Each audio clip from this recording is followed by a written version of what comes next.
પવિત્ર શાસ્ત્ર બાઇબલમાં અસંખ્ય પાત્રો આવેલા છે જૂના કરારમાં અને નવા કરારમાં.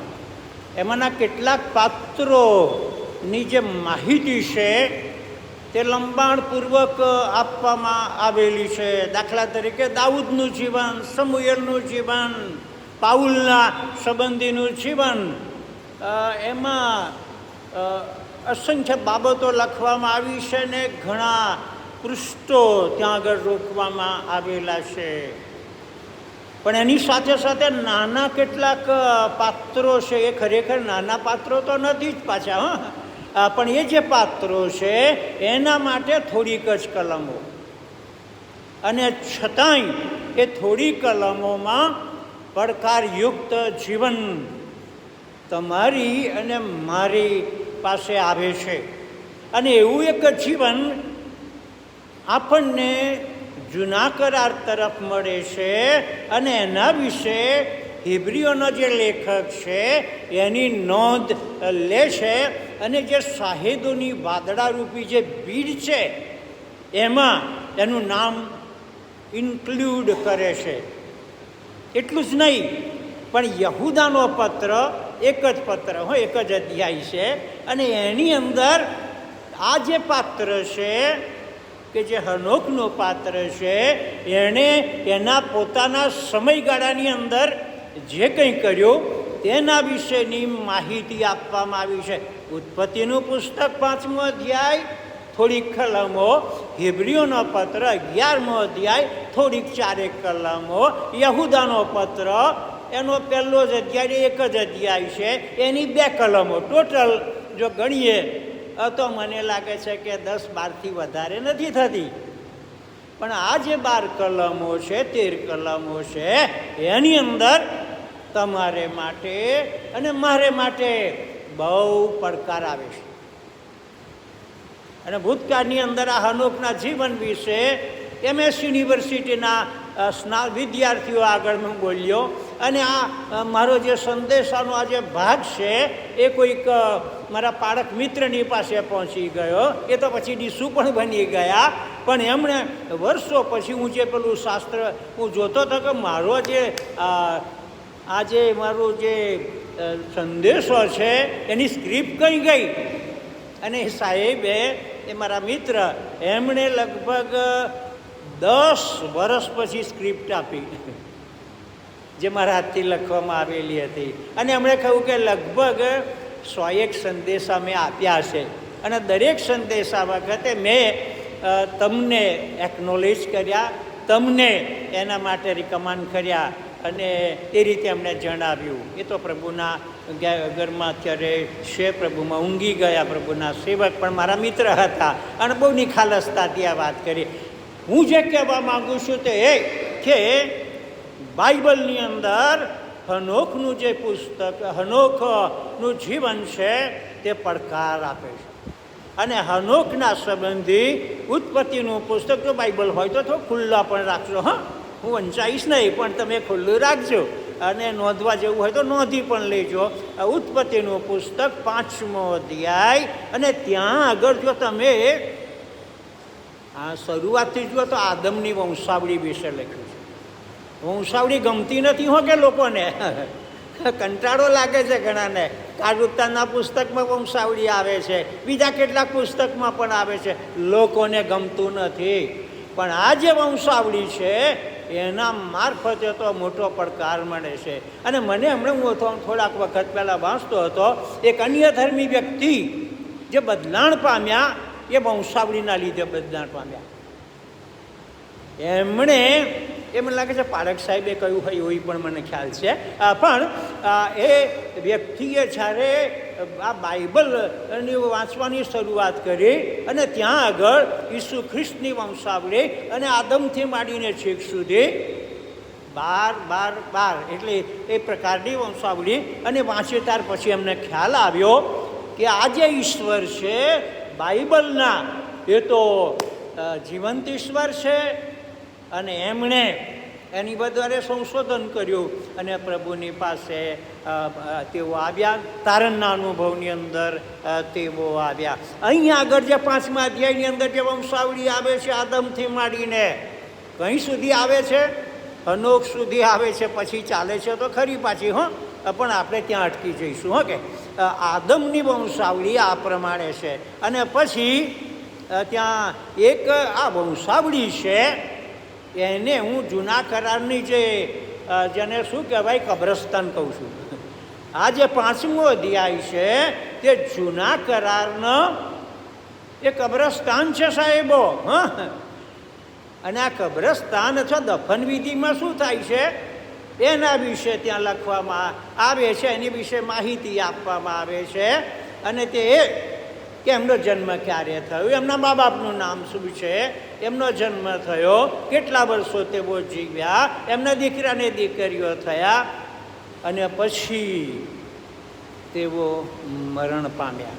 આના કરતાં બીજું કશું નહીં. હો કે તમે જુઓ, દાખલા તરીકે 9મી કલમ, અને અનોસ 90 વર્ષનો થયો, એને કેનાન થયો. કેનાનનો જન્મ થયા પછી અનોસ 815 વર્ષ જીવ્યો, દીકરા દીકરીઓ થયા. અનોસના સર્વદાડા 905 વર્ષ થયા અને તે મરી ગયો. વાર્તા પતી, જીવન ઝરમરે પતી ગયું. અને એ બાબત આપણે અહીંયા જોઈએ છે.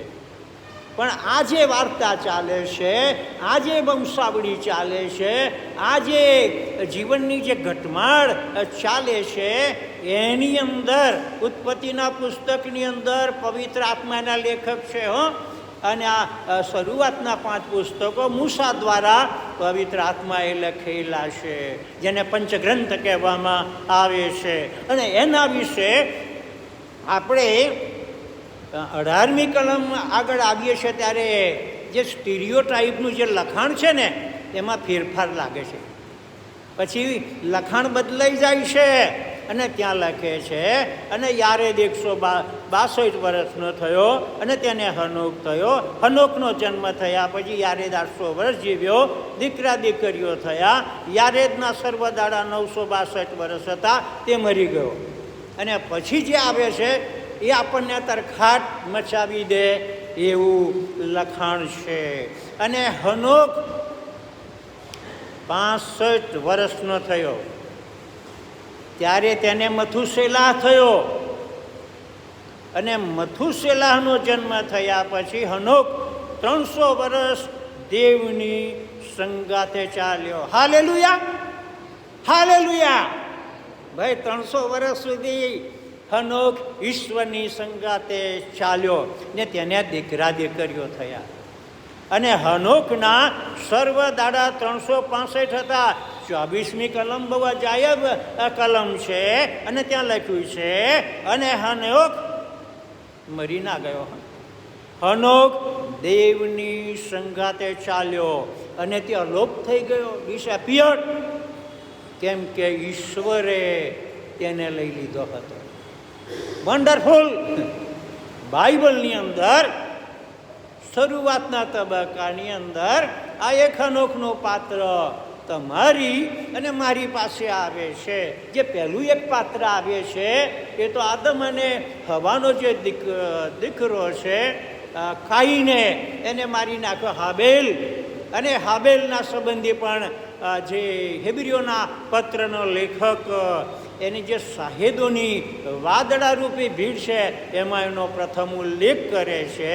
અને ત્યાર પછી હનોકના વિશે પણ તે જણાવે છે. અને આ તો બહુ અજાયબ જેવી બાબત કહી શકાય કે જેના વિશે તમારે અને મારે વધારે અભ્યાસ કરવાની જરૂર છે. દુનિયાના ઇતિહાસની અંદર આ પ્રથમ બીજા નંબરનો શાહિદ કહી શકાય હાબેલ, અને પછી બીજો હનોક. શાહિદોની વાદળારૂપી ભીડ આપણી આજુબાજુ છે, એના મારફતે આપણે ઉત્તેજન પામીએ છીએ. આદમથી 7મો પુત્ર, અને એના વિશે ત્યાં લખ્યું છે કે તે ઈશ્વરની સંગાતે ચાલ્યો. ક્યારે? 65 વર્ષ તો એમને વીતી ગયા. હો કે હનોકનો જન્મ થયો પછી 65 વર્ષ તો એમને એમ વીતી ગયા. જેવી રીતે ઘણી બધી વખતે આપણા જીવનો કેટલાક એમને એમ વીતી જાય છે. કોઈ ઇન્ટ્રોડક્શન નહીં, કોઈ કાર્યવાહી નહીં, કોઈ કામકાજ નહીં. એ ફક્ત જીવન જીવવાનું ખરું. પાછું મોટા થયા, બર્થડે જોઈએ એ ખરું, એજ્યુકેશન પણ આવી, નોકરી મળે, લગ્ન થાય, બાળકો પણ થાય, એ બધુંય ખરું. પણ અહીં આગળ હનોકના સંબંધી એક બીજી અગત્યની બાબત એ થઈ કે 65 વર્ષનો જ્યારે હનોક થયો તે વખતે એના કુટુંબની અંદર ઈશ્વરે કૃપાદાન આપ્યું અને એનું નામ તો મથુસેલા. અને મથુસેલાનો જન્મ થયો એ હનોકને માટે તો બહુ મિરાકલ હતું. અને એ ચમત્કાર થયો એમના ત્યાં જે દીકરો જન્મ્યો ત્યાર પછી પવિત્ર આત્મા જે લખે છે હનોકના સંબંધિત 21મી કલમ. અને હનોક 65 વર્ષનો થયો ત્યારે તેને મથુસેલા થયો. અને મથુસેલાનો જન્મ થયા પછી હનોક 300 વર્ષ ઈશ્વરની સંગાતે ચાલ્યો. હનોકના સર્વ દાડા 365. 365માંથી 65 બાદ કરીએ એટલે 300 વર્ષ રહે. એટલે 65 વર્ષ સંદર્ભમાં બહુ ઝાઝી માહિતી છે જ નહીં. પણ પછી જે 300 વર્ષ થયા એના વિશે બહુ અતિ અગત્યની બાબત પવિત્ર આત્મા લેખક આપણને જણાવે છે. અને તે ઈશ્વરની સંગાતે ચાલે. હું ઘણા બધા લોકોની સાથે ક્યારેક વાત કરું છું ને હનોકના સંબંધી અથવા બીજા જૂના કરારના પાત્રો સંબંધી વાત કરું છું કે તેઓ કેવી રીતે જીવન જીવ્યા. ત્યાર પછી સામેથી જે રિએક્શન આવે છે એવું કે સાહેબ એ તો જૂના કરારની બધી વાતો. એવા એ વખતે હતું કશું કે આ ટેકનિકલને આ બધું આ ડિજિટલ આ બીજું બધું હતું ખરું કે છે આ ટીવીના આ બધું જે હતું ખરું મેં નહોતું. એટલે કે છે એ લોકો તો જીવાય એમાં વાંધો શું, એ તો કશોય વાંધો નહીં કે જીવી શકે. એટલે પછી મેં કહ્યું કે તમે બાઇબલ તો વાંચો છો ને? તા કે હા. મેં કહું ઉત્પત્તિનું પુસ્તક વાંચ્યું? તા કે હા. મેં કહું તમે આપણે હનોકના સંબંધી વાંચ્યું? તા કે હા. એની આગળ તમે કશું વાંચ્યું? તા કે હા. હું જે કહેવા માગું છું તે કે હનોક જે સમયગાળાની અંદર જીવ્યો તે સમયગાળો અત્યારથી જરા કંઈ આગો પાછો નથી. હો કે હનોક જે સમયગાળાની અંદર જીવતો હતો, જે સંજોગો હતા તે સંજોગોમાં અને અત્યારના સંજોગોની અંદર કોઈક ઝાઝો તફાવત નથી. જો તમે આપણે 4થો અધ્યાય જુઓ તો તમે ત્યાં આગળ તમને ખબર પડશે. શું કહે છે ત્યાં આગળ? જે 21મી કલમ અને 20મી કલમ. અને આદામ આબેલને જણીને તંબુઓમાં રહેનારાઓનો અને ઢોર રાખનારાઓનો તે પૂર્વજ થયો. યુસી શરૂઆતની તબક્કાની અંદર કેવી રીતે આખા જે યુગોની શરૂઆત થાય છે અને એમાં કોને કોને કોન્ટ્રીબ્યુશન આપ્યું છે એના વિશેની માહિતી આપણને અહીંયા આગળ મળે છે. અને પછી શિલા તથા તુબાલ કાઈનને જણી અને સર્વ ત્રાંબા તથા લોડાના હથિયાર ઘડનારાઓના નો શીખવનાર હતો. ટ્રેનિંગ, લશ્કરી ટ્રેનિંગ. ભાઈ સાધનોના સંબંધી અત્યારે આપણે પેપરોમાં વાંચીએ છીએ કે પાકિસ્તાને આ એ કર્યું ને અમેરિકાએ આ કર્યું ને રશિયા આ સાધનો લાવ્યા ને ભારતની અંદર આ બધું આપણે વાંચીએ છીએ. શરૂઆત તો અહીંથી થઈ. શરૂઆત આજે લશ્કરી જે સાધનોની અને રક્ષણ માટેના કદાચ કહી શકાય અને મારામારીના માટેના જે સાધનો છે એની જે શરૂઆત છે તે તો ત્યાંથી થઈ. શિલા તુબાલ કાઈને જડી અને સર્વ ત્રાંબા તથા લોઢાના હથિયાર ગઢનારાઓનો તે શીખવનાર હતો. ટ્રેનિંગ કોલેજ એણે સ્થાપી દીધી તે વખતે. અને તુબાલ કાઈની બહેન નામા હતી ત્યારે લામેખે પોતાની પત્નીઓને કહ્યું. લામેખને એક પત્ની નહોતી. લામેખને 2 પત્નીઓ હતી, બાઇબલ જણાવે છે તે. અને લામેખના માટે બહુ વિચિત્ર બાબતો એટલે કે આદા તથા શિલ્લા એ લામેકે પોતાની પત્નીને પાસે આવ્યો અને એમણે શું કહ્યું, આદાસ શિલ્લા, મારી વાણી સાંભળો, લામાકની સ્ત્રીઓ મારી વાતને કાન ધરો, કેમ કે મેં ઘાયલ કરવાના બદલામાં માણસને તથા વ્યથા કરવાના બદલામાં જુવાનને મારી નાખ્યો. કોકણે કંઈક મારામારી થઈ ગયો સભા છે, એનો અર્થ એ પ્રમાણે કે બીજાનું મર્ડર કરી નાખવાનું. પણ અહીં આગળ આપણે જોઈએ છીએ, અને એ પાછી બેની જે બે પત્નીઓ છે એની આગળ આવીને ડંફાસ મારે છે કે મેં તો આવું કરી નાખ્યું, મારામારી થઈ ગઈને પતાવી દીધો, એક જુવાનિયાને પતાવી દીધો, અને ઘાયલ કરવાના બદલામાં માણસને અને વ્યથા કરવાના બદલામાં જુવાનને મારી નાખ્યો. હું જે કહેવા માગું છું તે કે હનોક જે સમયગાળાની અંદર જીવતો હતો તે સમયગાળો અને અત્યારનો સમયગાળો બહુ ઝાઝો તફાવત તો નથી. જો આપણે સવારમાં પેપરમાં આપણે ખોલીએ ને એનું જે દેખાય છે ને, મકાનના સમાચારો આપણને જોવા મળે છે કે ફલાણું આમ થયું, એટલે ફલાણી જગ્યાએ ફલાણાએ આને પતાવી દીધો. કુટુંબના સભ્યોના સંબંધી પણ પત્નીએ પતિને પતાવી દીધા, પતિએ પત્નીને, અને પછી રિલોઝ પાછા આવી ગયા એમને પણ. અને એના સિવાય આપણને શું જોવા મળે છે? અને એક પક્ષ બીજા પક્ષ અને એક લીડર બીજા લીડરને. આ જ બાબતો આપણને અત્યારના સમયગાળામાં જોવા મળે કે જે હનોકના સમયગાળાની અંદર હતો. પણ એવા સમયગાળામાં હનોક ઈશ્વરની સંગાતે ચાલ્યો. ઈશ્વરની સંગાતે ચાલવું એનો અર્થ એના પગલે પગલે, I have decided to follow Jesus, no turning back, no turning back. यीशु के पीछे मैं चलने लगा, न लौटूंगा, ન લૂંટુંગા. હા, હનોકનો નિર્ણય હતો. આપણે ગીત ગઈએ છીએ, આ ગીત બરાબર છે, પણ હનોક એના સમયગાળાની અંદર આ ગીત ગાયું અને એણે ઈશ્વરની સાથે ચાલવાનો મનસૂબો. ક્યારે? મથુસેલાનો જન્મ થયો ત્યારથી.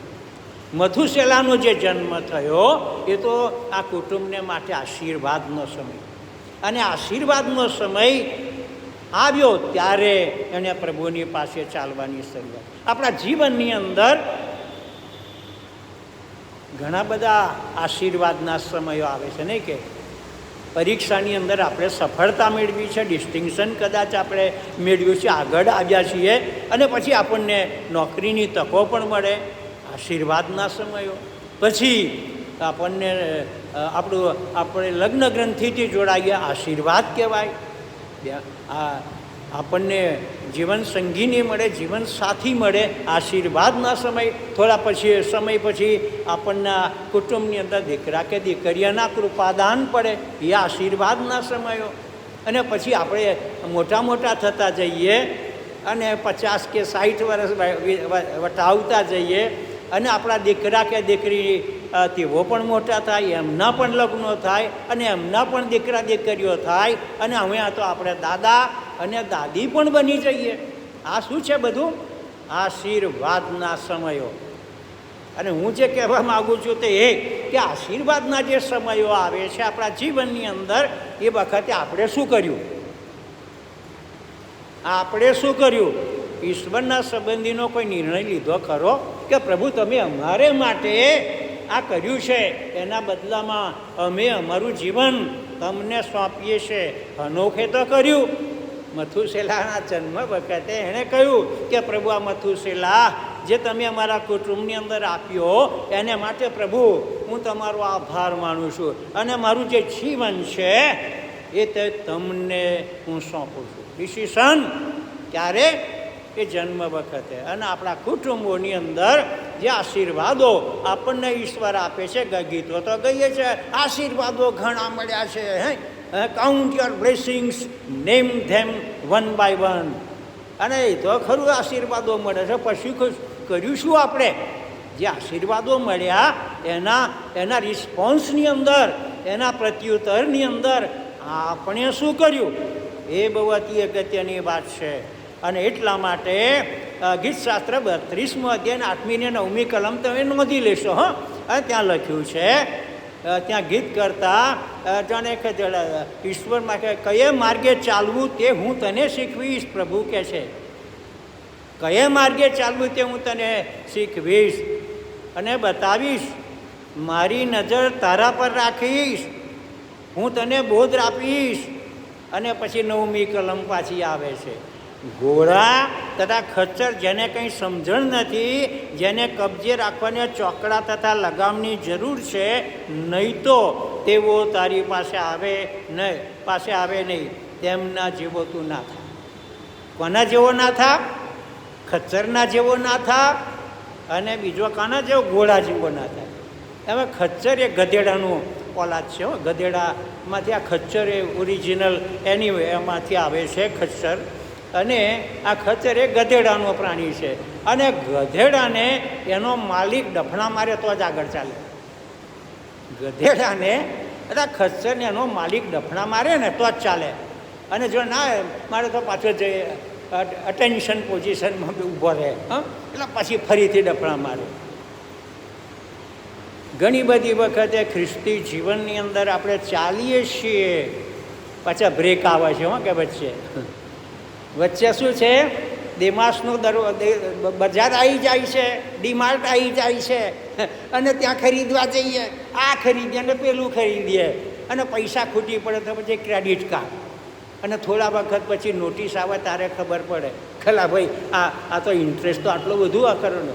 અને એની તો પરિસ્થિતિ નથી. ક્રેડિટ પરદેશની અંદર ક્રેડિટ કાર્ડનો જમાનો ચાલે છે. પૈસા પુષ્કળ વાપરે છે અને પછી પગારના દિવસે કશું ના મળે એવી પરિસ્થિતિ છે.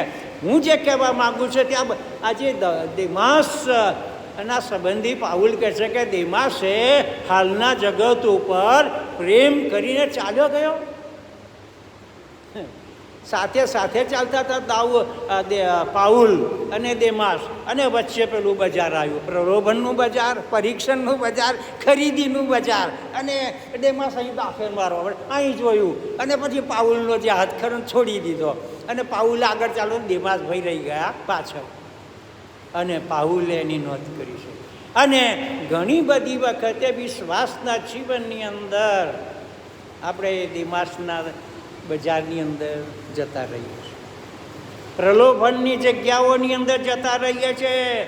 અને ન્યાયાધીશોના પુસ્તકની અંદર આપણે જે ન્યાયાધીશોના સંબંધી આપણે વાંચીએ છીએ તે, અને બીજા ઘણા બધા પાત્રો ગયા તે ગયા, પાછા કદી ના આવ્યા.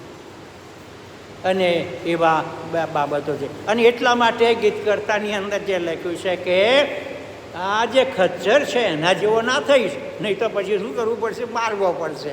અને ઘણી બધી વખતે આપણા હાડકાં સોસરા થઈ જાય છે. કે એ પણ સાચી વાત. બીમારીના કારણે કદાચ હોય, અથવા બીજી કોઈક રીતે ઘણી બધી વખતે તકલીફ થઈ જાય છે. હવે દરેક બીમારી એ જાણે કે શિક્ષા લાવે છે એવું નથી. પાછું એવું ના માનતા. દરેક બીમારી તે શિક્ષા લાવે છે એવું નથી, પણ દરેક બીમારી તે ઈશ્વરની પાસે જવા માટેનું એક સાધન છે, એક જરૂરી બાબત છે. એ બાબત આપણે યાદ રાખવાની જરૂર છે. જે આશીર્વાદો ઈશ્વર આપે છે એના મારફતે આપણે ઈશ્વરની સંગાતે જવાનું છે. અને હેબ્રીઓના જે લેખક છે એ પ્રમાણે કે ઈશ્વરની સંગાતે હનોખ ચાલ્યો, અને ઈશ્વર અને હનોખની જે ચાલ છે, હનોખનું જે જીવન છે તે ઈશ્વરને પસંદ પડે એવું જીવન હતું. અને આપણા પોતાના જીવનો વિશે પણ વિચાર કરીએ, બહુ જરૂરી છે. મારું જીવન છે તે ઈશ્વરને પસંદ પડે એવું જીવન છે. હું જે ચાલું છું, હું જે બોલું છું, હું જે મૂવમેન્ટ કરું છું, હું કોઈકની સાથે ઊભો રહું છું, કોઈ ટોળાની સાથે હોઉં છું ત્યારે, અથવા કોઈક જગ્યાએ જઉં છું, હું જે પસંદગી કરું છું એ બધાની અંદર ઈશ્વર ક્યાં છે, અથવા ઈશ્વરને એ બાબતો જાણે કે પ્રસન્ન છે કે કેમ, એ બહુ અતિ અગત્યની બાબત છે. અને એટલા માટે આજે હનોકનું જે જીવન છે આપણા માટે બહુ જ મોટો પડકાર તે આપી જાય છે. હનોકના જીવન સંબંધે બીજી પણ કેટલીક બાબતો બહુ ઝડપથી આપણે જોવા માંગીએ છીએ. તે એ કે હનોખે ઈશ્વરની સંગાથે જે ચાલવાની શરૂઆત કરી, અને એ જ રીતે રોમિયોના પત્ર 2 અધ્યાયની 4th કલમ એ પ્રમાણે કહે છે, તમે નોંધી લેશો, ઈશ્વરનો ઉપકાર તને પસ્તાવો કરવા તરફ પ્રેરે છે. ઈશ્વર આપણને જે ઉપકાર કરે છે એ કઈ જાય દોરી જાય છે કે ત્યાં આગળ આપણે હોટલમાં જમવા માટે નથી દોરી જતો. એ બાબત આપણને પસ્તાવા તરફ દોરી જાય છે. રોમિયોના પત્રની અંદર કે ઈશ્વરનો ઉપકાર તને પસ્તાવો કરવા તરફ પ્રેરે છે. અને દુઃખના પ્રસંગોમાં પણ ઘણા લોકોએ પ્રભુની પાસે આવવાનો નિર્ણય કર્યો છે. હનોખે જે સેવા કાર્ય કર્યું એના સમયગાળામાં બહુ જબરદસ્ત કાર્ય કર્યું કે જેના સંબંધી યહૂદાનો જે પત્ર છે એની અંદર એ બાબત જાણે કે લખવામાં આવી છે. અને યહૂદાના પત્રની અંદર એ પ્રમાણે કહે છે કે તે જમાનાની અંદર એ યહૂદાના પત્રની અંદર જે સમયગાળો છે તે બહુ વિચિત્ર પ્રકારનો હતો. ખૂનામરકી હતી, વ્યભિચારની બાબતો હતી, અને આતંકવાદ પણ ફેલાયેલો હતો. અને એ સમયગાળાની અંદર હનોખ ત્યાં ગયો, અને હનોખે તે સમયગાળાના લોકોને પ્રભુ ઈસુ ખ્રિસ્તના આગમન સંબંધી અને પુનરાગમન સંબંધી વાત કરી કે પ્રભુ ઈસુ ખ્રિસ્ત મસીહ લેવાને માટે આવવાનું છે, અને એના જે સંતો અને દૂતોની સાથે એ આવવાનો છે. સેકન્ડ કમિંગ વિશે અત્યારે તો સંદેશા આપ્યા, પણ યહૂદા હનોખે જે સંદેશાઓ આપ્યા તેના સમયગાળાની અંદર એ સંદેશા લોકોએ સાંભળ્યા છે, અને કેટલાક લોકોએ સ્વીકાર્યા પણ છે, અને કેટલાક લોકોએ મશ્કરીમાં પછી ઉડાવી પણ દીધું હશે. એ વસ્તુ જુદી, પણ હનોખે સુવાર્તા પ્રચારનું કાર્ય તેના સમય ગાળાની અંદર કર્યું. અને એટલા માટે તમારી અને મારી પાસે હનોખનું જીવન આવે છે. હમણાં જે દફન વિધિમાં પ્રભુના સેવક રેવરેન્ડ મનાસા બોરાજી સાહેબના વિધિમાં ગયો હતો, એ મારા બેબાઈ થાય, અને આમ જૂના એક વડીલ મિત્ર પણ કહી શકાય. પણ એમના સંબંધી જે વાર્તાઓ કહેવામાં આવી છે, કે માહિતી આપવામાં આવી, બહુ પડકાર ફેંકી દેવું. 17 વર્ષ સુધી સુવાર્તિક તરીકે કામ કર્યું, અને અહીં તો જો 4-5 વર્ષનો સુવાર્તિકને જો ડીકનમાં ના બનાવ્યો હોય તો આગા પાછા થઈ જાય. એવા ડીકનો અને એવા સુવાર્તિકો મારા અંડરમાં હતા, ને મને કહે સાહેબ મારું શું થશે, મારું શું થશે. મેં કહ્યું જે મારું થયું છે એવું તારું થશે, ચિંતા ના કરીશ. પણ અત્યારે તો પાડકો બન્યા, એમાંના એરિયા ડીન પણ તેઓ બન્યા. પ્રભુનો આભાર માનીએ છીએ.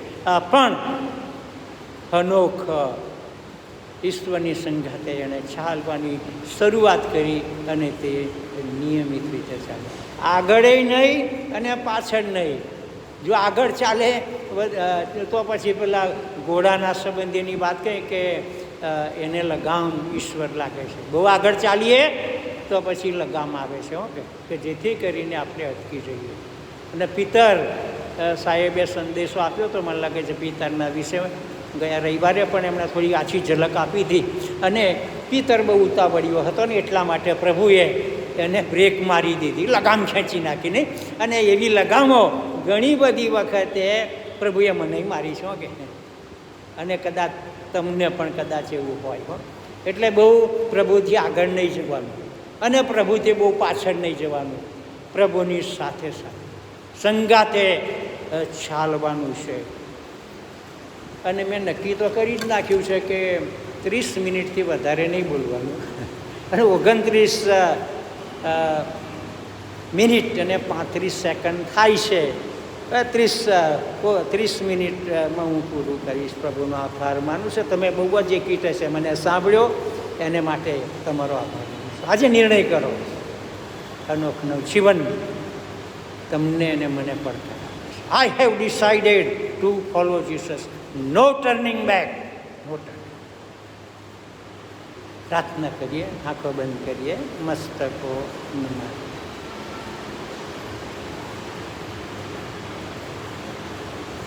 વચનના આપનારને વચનના પાડનાર ઈશ્વર, આજે સવારમાં તમારા નિર્ભર દાસ મારફતે તમે તમારું પરાક્રમી વચન આપ્યું માટે આભાર માનીએ છીએ. હનોકના જીવનને માટે આભાર માનીએ છીએ. 65 વર્ષની ઉંમરે એણે તમારી સંગાતે ચાલવાની શરૂઆત કરી. 300 વર્ષ સુધી તે ચાલ્યો અને તેણે મરણ ના જોયું, પણ તેને ઉપર લઈ લેવામાં આવ્યો. અને આ તો કેટલો મોટો મિરાકલ કહી શકાય. ધન્યવાદ આપીએ છીએ. અને ખબર ના જોઈ, તમે તમારો આભાર માનીએ. અને જીવન અમને પડકાર આપે છે. એ પડકાર ઝીલી લેવાને માટે તમારા તરફની પુષ્કળ કૃપા આજે સવારમાં અમે માંગીએ છીએ. અને અમારી પ્રાર્થના મુક્તિદાતા ઈસુના નામમાં તમારી પાસે લાવીએ છીએ. સાંભળોને માન્ય કરો. આમેન.